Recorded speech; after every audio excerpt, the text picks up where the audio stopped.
West governors of abandonment. The story can be found inside the Vanguard this morning. From the Punch newspaper, caution your supporters, please warn presidential candidates. Others, caution your supporters, please warn presidential candidates. Others, that's from the Punch newspaper. I'm still dwelling inside the Vanguard with this one that says that Igbo leaders condemn killings in the Imo, other state. Igbo elders condemn killings in Imo, other state. That story you can find it inside the Vanguard. 7 month cashless transaction rise 41%, it 210 trillion naira. 7 month cashless transactions rise 41%, it 210 trillion naira. That's from the Punch newspaper. Moving on to the Nation. There's a story here. It's a very funny story. Termites allegedly eat up documents on the 17.128 billion expedition at NSTF. We are at it again. Termite is a termite. Termite is a time around. Not monkey, not snake. Termite allegedly eat up documents of 17.128 billion expedition at NSTF. Find that story. We'll bring you details of that story inside the Nation. Okay, I'll be giving you this from the Punch newspaper. Federal government sacks 23 workers with fake employment letters. Federal government sacks 23 workers with fake employment letters. You get it from the Punch newspaper. Anger in APC over no refund of nomination fees. Anger in APC over no refund of nomination fees. And that story can be found inside the Nation. I'll be giving you this again from the Punch newspaper. Red bushes, uncompleted buildings, IGP orders policemen. Red bushes, uncompleted buildings, IGP orders policemen. That's from the Punch newspaper. 5G, disquiet over MAFAB as NCC's rollout timeline nears. 5G, disquiet over MAFAB as NCC's rollout timeline nears. You can find our story there inside the Nation. From the Punch newspaper too, air raid, terrorists feared killed in Niger, Kaduna. Air raid, terrorists feared killed in Niger, Kaduna. That's from the Punch newspaper. Now we'll be going to the Guardian. In the Guardian, there's a story here. The headline there says CSO's foundation. Others want the government to address alleged segregation of Abuja indigene. CSO's foundation. Others want the government to address alleged segregation of Abuja indigenes. You can find that story inside the Guardian this morning. Insecurity. Amotekun vigilantes groups tells governments. Insecurity. Amotekun vigilantes groups tells government. That's coming from the Punch newspaper. This one coming from the Guardian. Returnee extracts 77 wraps of cocaine at Enugu Airport. Returnee extracts 77 wraps of cocaine at Enugu Airport. You can also find that story inside the Guardian this morning. Ikwere Madu Oanize Fort Malami seeks federal government intervention. You get it from the Punch newspaper. So I see in the Guardian, Reps panel alleges $753 million, 1.61 billion naira indebtedness by ports operator. That story also inside the Guardian this morning. From the Punch newspaper, we have strike. Doctors' ultimatum expires. Old neck meeting Friday. Doctors' ultimatum expires. Old neck meeting Friday. You get it from the Punch newspaper.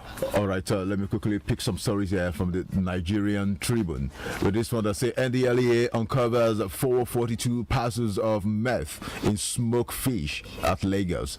NDLEA uncovers 442 parcels of meth in smoked fish at Lagos. Also inside the Nigerian Tribune, Ohaneze Indigbo tackles Malami over Ekerimadu's trial. Ohaneze Indigbo tackles Malami over Ekerimadu's trial. Insecurity. IGP others watertight security around schools. Insecurity. IGP others watertight security around schools.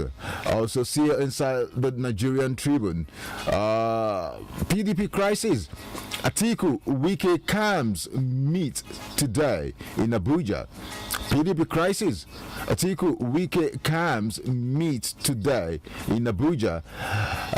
This also is the story. Nigeria becomes the most indebted to foreign airlines globally. You will also find that story there inside the Nigerian Tribune. Okay, I think that will be all for now regarding the headlines across the newspapers. We'll go for a short break and then we'll come back. Then we will start unveiling and unfolding some of those stories proper.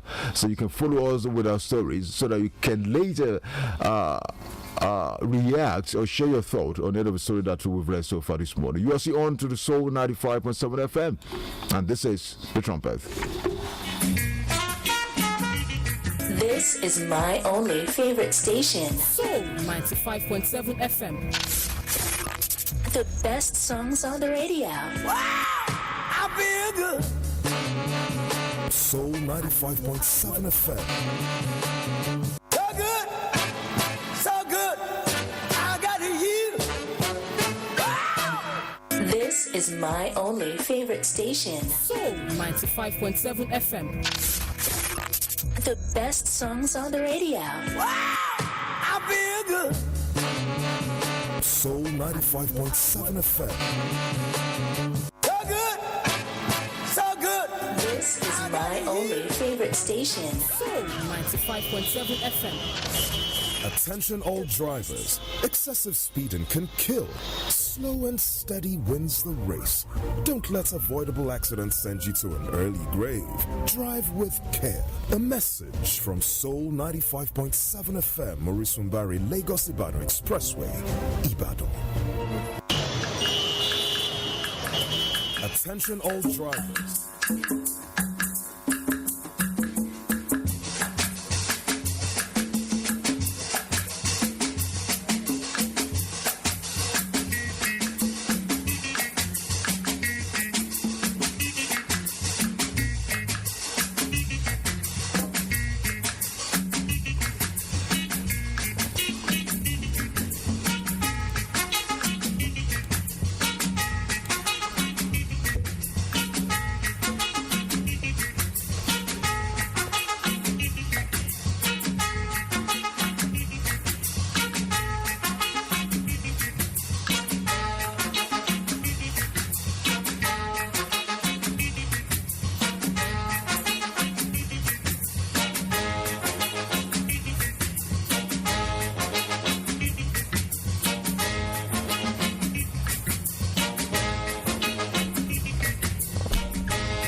Alright, so you're welcome back. You see on to the Soul 95.7 FM, The Trumpet. Remember that The Trumpet is open for sponsorship and advert. You can come to our commercial office at Awoli Layout. Adjacent to Retail Challenge. You can also call 081-2200-8489. That's the number you can call. And also for sponsorship and advert, let's talk. Let's use this platform to talk about your business to the world. Let's proclaim the gospels of your business to the world on Soul 95.7 FM. Now we'll start picking the papers, then the stories one after the other, and start unfolding them to see the story. Remember that you can also be part of the story, the show later when we open the line, and the number to call when you're ready. When we're ready to open the line is 0915-2222957, 0915-5555957.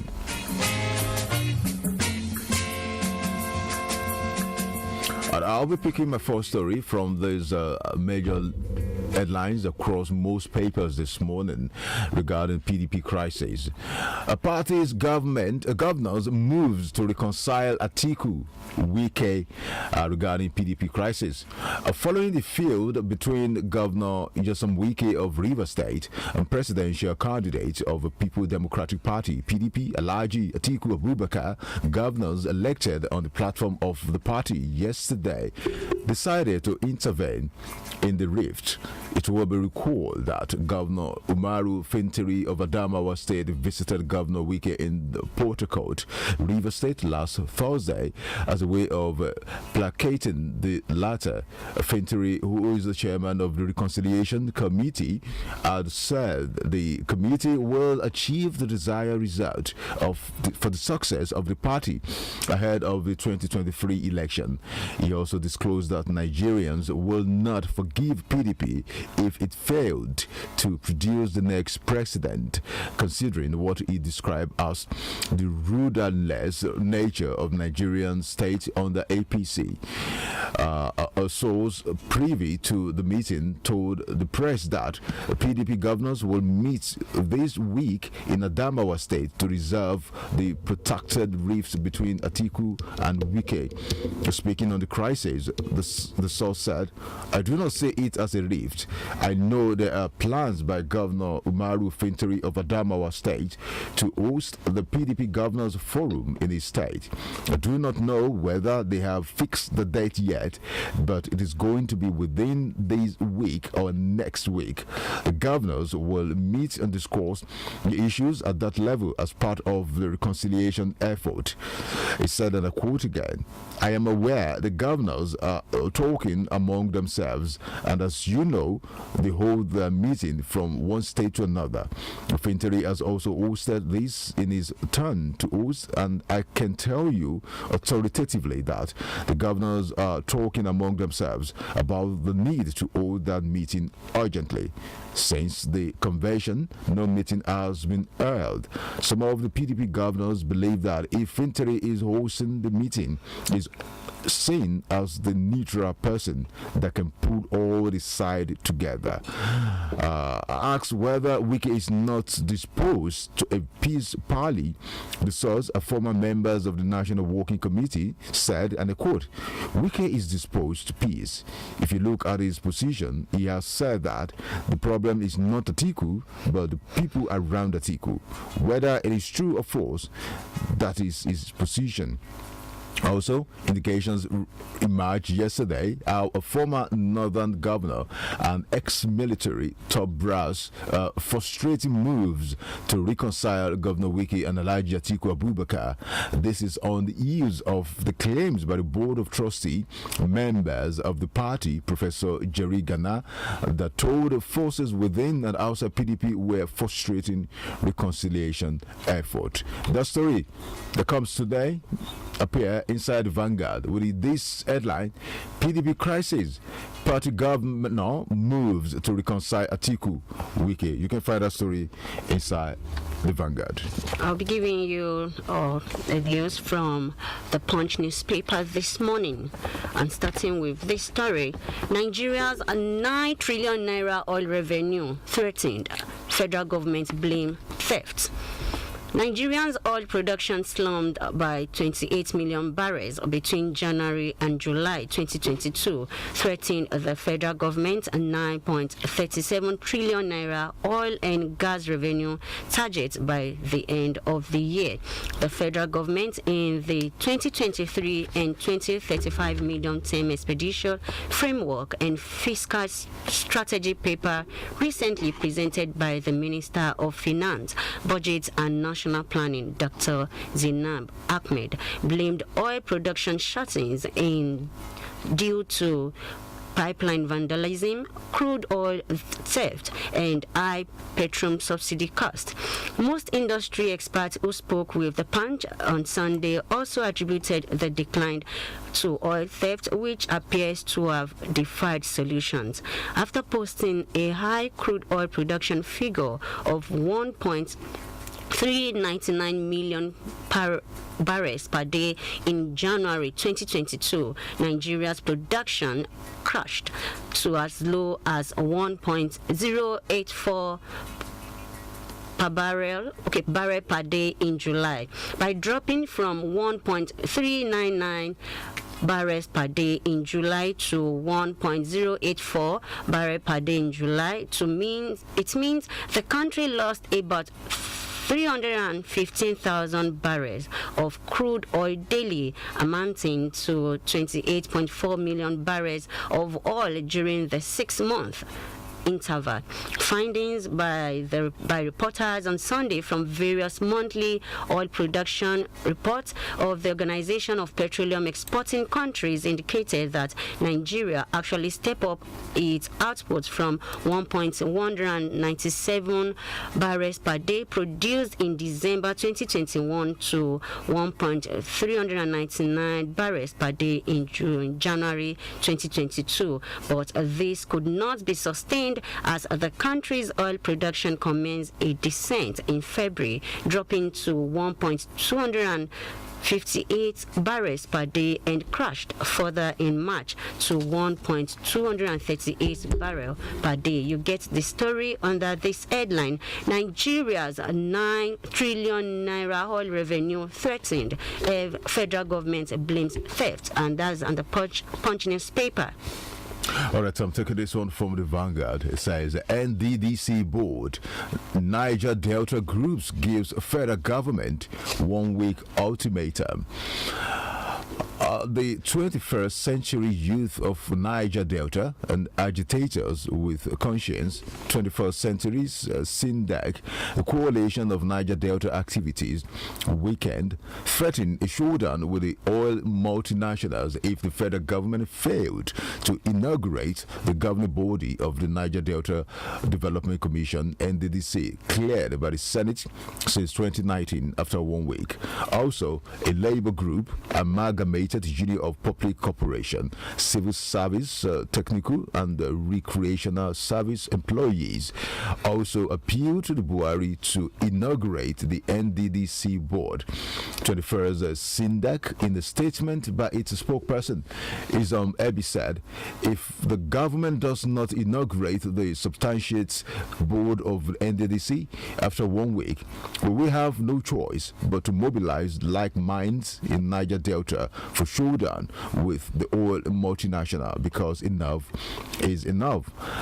According to them, the 21st century SINDAC called on the President Buhari to inaugurate the substantial board of NDDC to avoid further compounding the misery of the good people of Niger Delta from their God-given resources.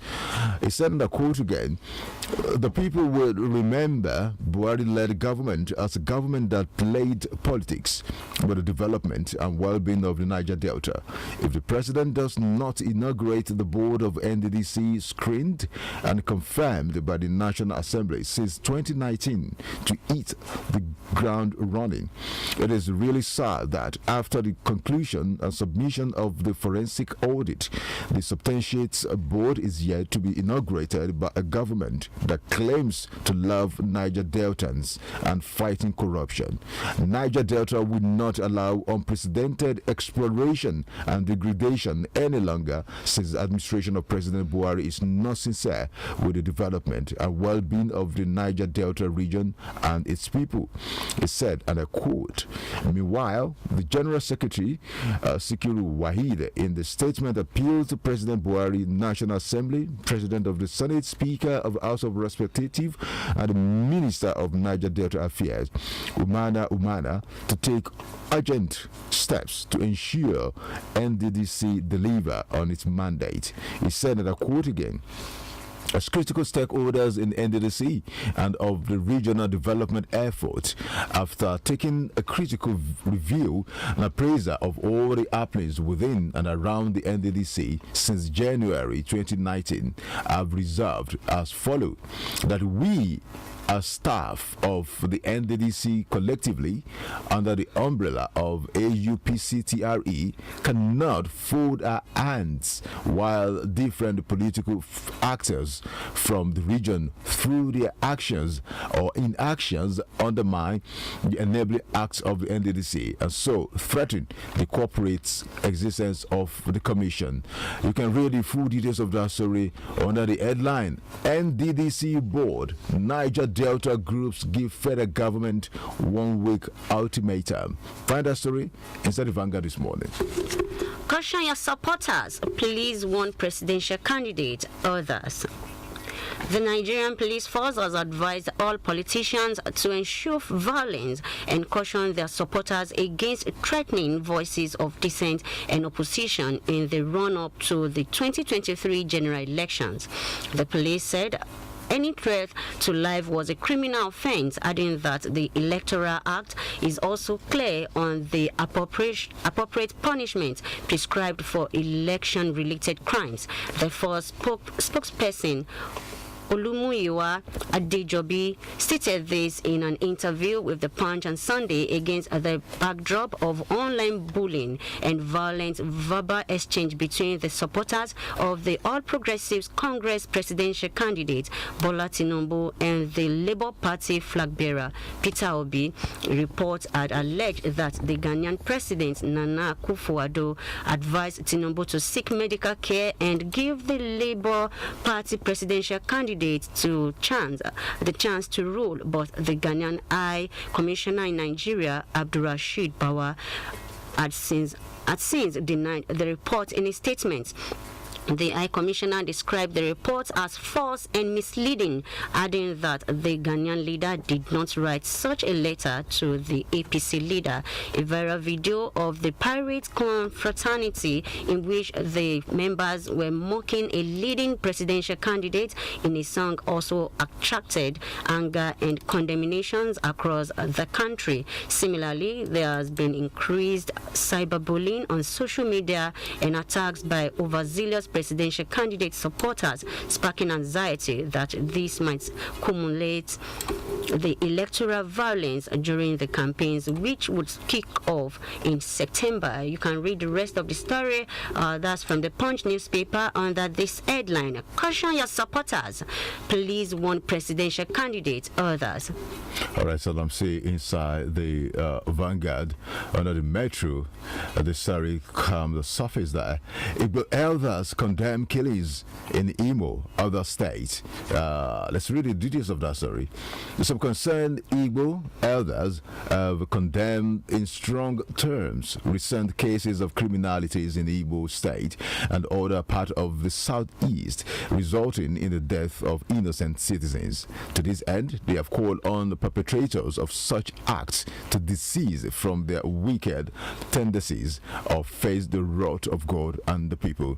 The elders who operate under the umbrella of the Conference of Igbo Elders for Peace and Development, CIED, said that while collaboration with security agencies on ways to stop killings in the Imo state, in particular and southeast, is general was going on, the attention was drawn to a statement issued by the Northern Elders Forum, imputing the ethnic agenda into the condemnable act. It will be recalled that NEF, through its spokesperson, Dr. Akim Baba Ahmed, had expressed concerns over what he said was the alleged profiling of northerners in part of the south. In the statement, it read in part, "We are deeply concerned over rising cases of profiling, targeting, and killings of northerners in many parts of the south. The recent murders of Nigerians in Imo State, apparently on suspicion that they were northerners, is one incident among many recent ones that involve harassment, illegal arrests, attacks, and killings of Nigerians from the north." You can pick up the stories under the Vanguard that says Igboli elders condemns killings in Imo, other state. That story, you can find it inside the Vanguard. We'll go for a short break now. When we come back, the trumpet continues. Stay tuned.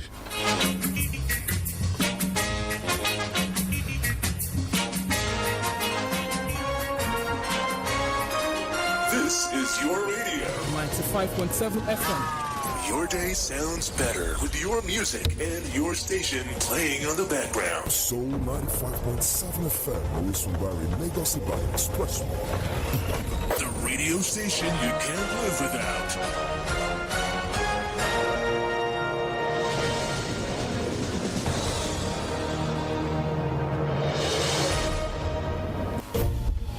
Security is everyone's responsibility, so be security conscious always. A message from Soul 95.7 FM, Osunbari, Lagos Ibadan Expressway, Ibadan.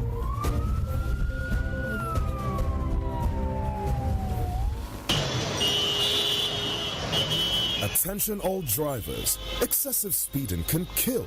Slow and steady wins the race. Don't let avoidable accidents send you to an early grave. Drive with care. A message from Soul 95.7 FM, Osunbari, Lagos Ibadan Expressway, Ibadan. You know say inspiration fit come from when you dey read God word, from sermon, talk for live program for radio, or make e be music. Collect the inspiration when you need every day from the latest radio for town. Soul 95.7 FM, Osunbari, Lagos Ibadan Expressway, Ibadan. Our own na to inspire your soul.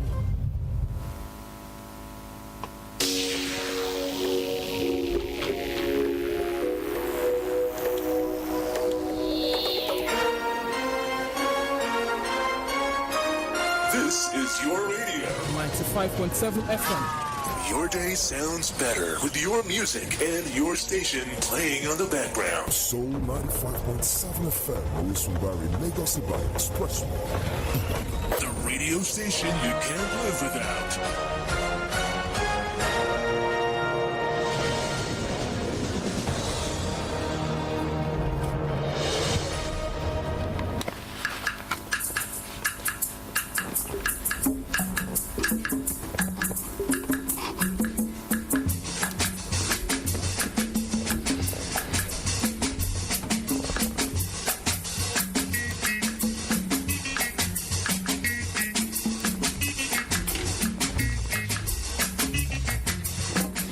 Alright, welcome back. It is the Trumpet on Soul 95.7 FM, and thank you for hanging out there.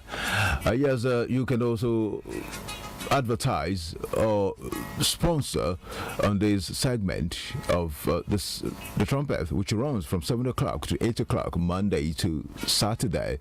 Let's use this platform to talk about your business to the world. You can reach us at our number 3 and 4 Willie Layout, adjacent Orita Challenge Police Station, and also you can call 0812 008489, and that's the number you can call. Let's talk business, and let's use this platform to talk about your business to the world. All right, then let's move on. I'm going to be moving on to the nation this morning, and let's see what the nation is talking about this morning. There's a story that really appealed to me, and I believe also appealed to you. You know, we can just stop to have dramas in Nigeria regarding some stories. This story: termites allegedly eat up documents on 17.128 billion expenditure at NSITF. Let's read the details of that story. Like I said, I'll bring you details of that story. Let's see what happened, how termites was able to do that. The Senate Public Accounts Committee has put the current and past management of the Nigeria Social Insurance Trust Fund under scrutiny. The committee said it discovered that the fund management failed to produce the relevant document to justify alleged spending of 17.158 billion in naira in 2013. Some of the documents to back the expenses were said to have been eaten up by termite. The Office of the Auditor General of the Federation, in its 2018 audit report, now being considered by the Senate's panel chaired by Senator Matthew Wogide, had queried the agency over the disbursed sums without appropriate supporting documents. In a report, the Accountant General Auditor said the 70.158 billion naira represented the total sum of money transferred by the agency received from its Sky and the First Bank account into various untraceable accounts belonging to individuals and the companies between January and December 2013. It said that in 2018, audit report raised 50 different queries bordering on alleged misappropriation of fund against the agency. The AGF query read, and I quote, management of NSITF as shown in statement of account number with Skybank for the period it falls January 2013 to 20th of December 2013, and the statement of the account number with the First Bank for the period January 7th 2013 to February 28, 2013, transferred amount totaling 17.158 billion naira to some persons and companies from these accounts. However, payment vouchers relating to the transfers together with their supporting documents were not provided for audit. Consequently, the purpose for the transfer could not be authenticated. You can read details of that story. The termite story. The termite allegedly eats up a document on 17.128 billion expenditure at NSITF. You can find that story inside the Nation. Commissioner Williams, you're laughing. Yeah. A cause for laughter. Yeah. The oldest drama in Nigeria. Yes, it's a very big drama, seriously. Okay. I will be reading from the Punch newspaper. NDLEA uncovers 442 crystal meth at Lagos Airport. The National Drug Law Enforcement Agency has uncovered 442 parcels of crystal methamphetamine concealed in heads of smoked fish packed in cartons for export to Dubai, United Arab Emirates, through the SACO shed of the Murtala Mohammed International Airport, Ikeja, Lagos.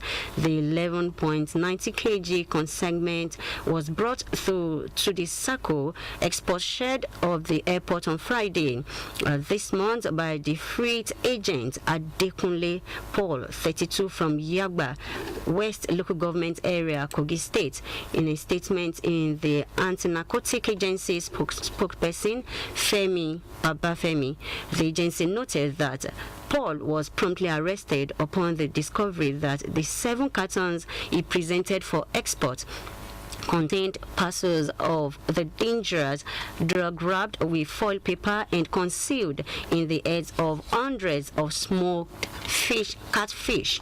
The statement reads in part, and I quote, the next day, Saturday, 6 August, another consignment containing 1.45 kg cannabis concealed inside granulated melon and crayfish and packed among other food condiments going to Dubai.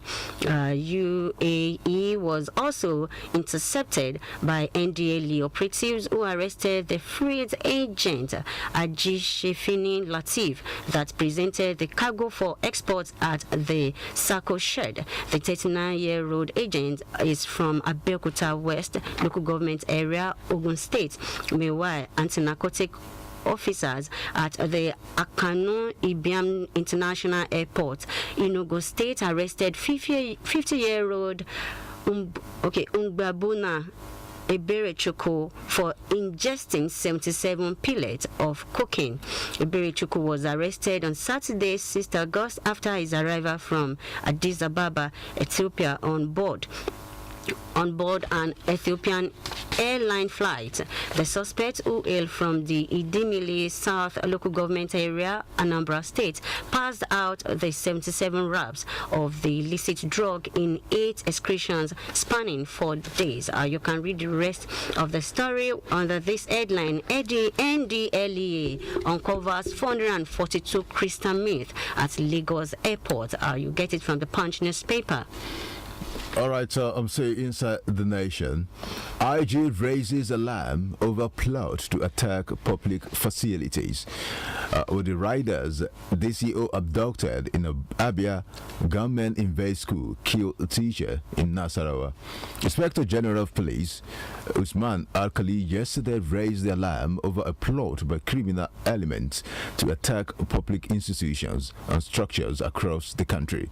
He added tight security surveillance on schools, hospitals, health facilities, and other critical infrastructures to foretell all emergency. The IG also ordered regular patrols, stop and search, raid and show of force by tactic commanders to clamp down on pockets of crimes in some states. Emphasizing the urgency and importance of the new security measure, Alkali charged police officers to exhibit courage and serve with compassion in line with the policing theme of Buhari administration. He said policemen should be on the offensive, adding that they should take the battle to the doorstep of criminals. For some years now, the country has been battling with insurgency perpetrated by the Boko Haram set, ISWAP, and other terrorist groups. Terrorists have been on the prowl, invading schools and abducting students for ransom. They have also attacked churches and mosques. The latest being the bombing of St. Mary Catholic Church, Owo, in Ondo State, leaving over 40 worshippers dead.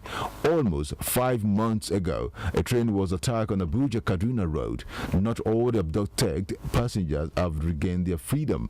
Apart from the invasion of Correctional Center of Free Inmate, insurgents have also attacked the brigade of guard in Abuja, killing some officers. In the southeast, criminals have disrupted socio-economic activities while illegally enforcing sit-at-home, attacking police stations, and destroying Independent National Electoral Commission facility. Alkali gave the directive on increased surveillance when reviewing the general security situation following report from commands and formation across the country.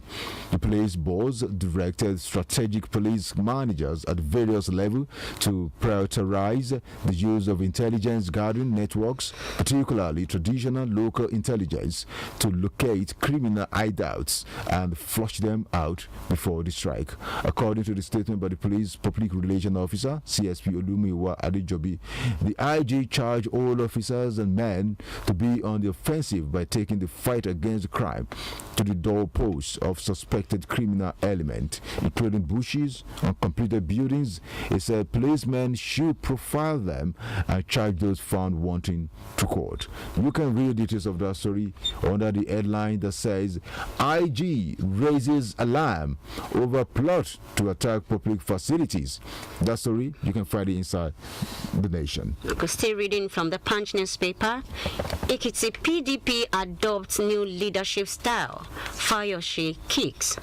Members of the People's Democratic Party in Ekiti State, under the edges Ekiti PDP stakeholders, have expressed concerns over the party's dismal performance in the June 18 governorship election and canvassed a new leadership style to move it forward.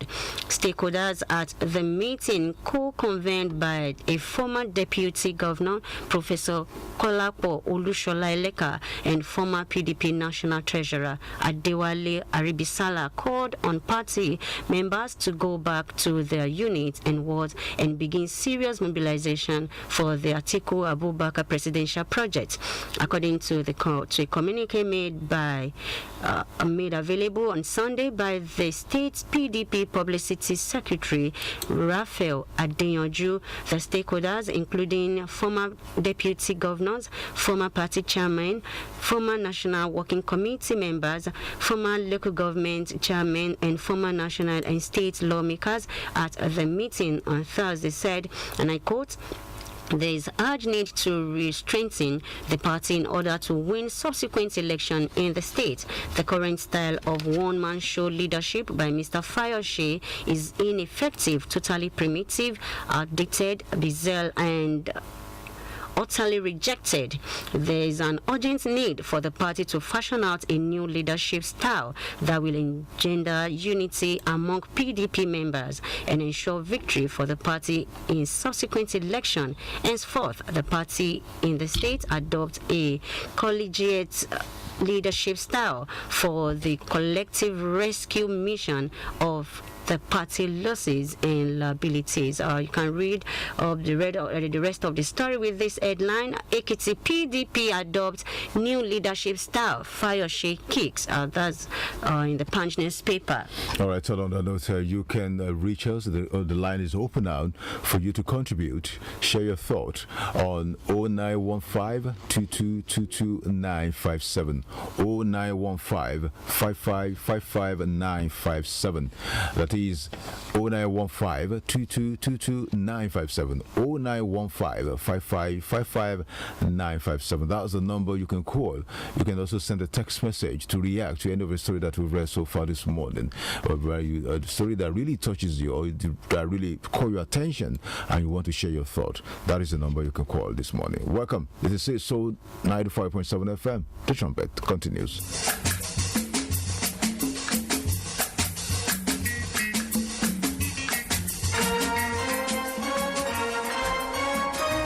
This is your radio. 95.7 FM.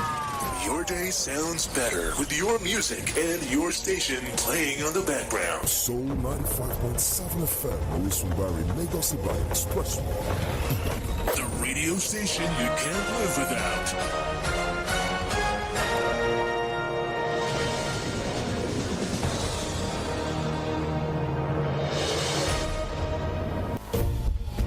Security is everyone's responsibility, so be security conscious always. A message from Soul 95.7 FM, Osunbari, Lagos Ibadan Expressway, Ibadan.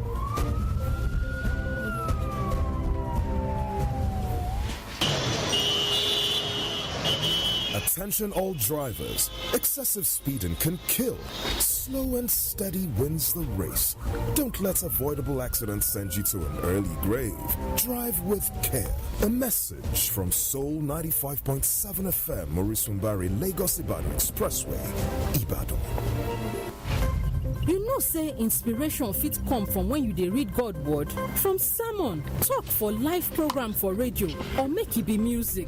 Collect the inspiration when you need every day from the latest radio for town. Soul 95.7 FM, Osunbari, Lagos Ibadan Expressway, Ibadan. Our own na to inspire your soul. Attention all drivers. Excessive speeding can kill. Slow and steady wins the race. Don't let avoidable accidents send you to an early grave. Drive with care. A message from Soul 95.7 FM, Osunbari, Lagos Ibadan Expressway, Ibadan. This is my only favorite station. Soul 95.7 FM.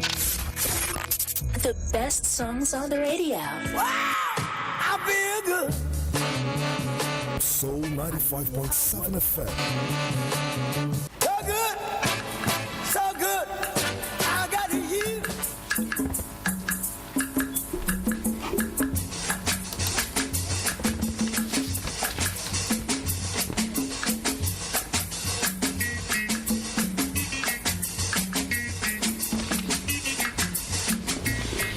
All right, thank you so much for hanging on there. It is the trumpet on Soul 95.7 FM, your number one radio that inspire you. Yes, so we'll be looking at some of the stories across the papers and the major headlines that comes out today in our dailies, and that's what we'll be looking at. Remember, you can be part of the show, 0915 2222 957 or 0915 5555 957. And also, you can also use this platform to showcase your business to the world. It's open for sponsorship and advert. You can call 081 2200 8489 081 2200 8489. That's the number you can call, or you can come to our number 3 and 4 Awuli Layout, adjacent Orita Challenge Police Station here in Ibadan. Let's use this platform to showcase your business to the world on the trumpet. The trumpet continues, and I'm going to be picking my story from the The Nation with his stories that says anger in APC over no refund of nomination fees. Here we are. 4 months after President Muhammadu Buhari ordered a refund of a nomination fee to aspirant who stepped down during the All Progressive Congress APC March 26 consensus a national convention, the party is yet to comply. Investigation also showed that the party is indebted to members engaged to conduct the Congress ahead of the 2023 general election. The party in the last 2 months has also failed in the payment of staff salary, as when due, June salary was paid mid-July and workers only received the July pay last Friday, as against the payment on the 25th of every month. President Muhammadu Buhari at March 24 meeting with the 8th national chairmanship aspirant persuaded them to step down for a consensus candidate with a promise to refund their nomination fees.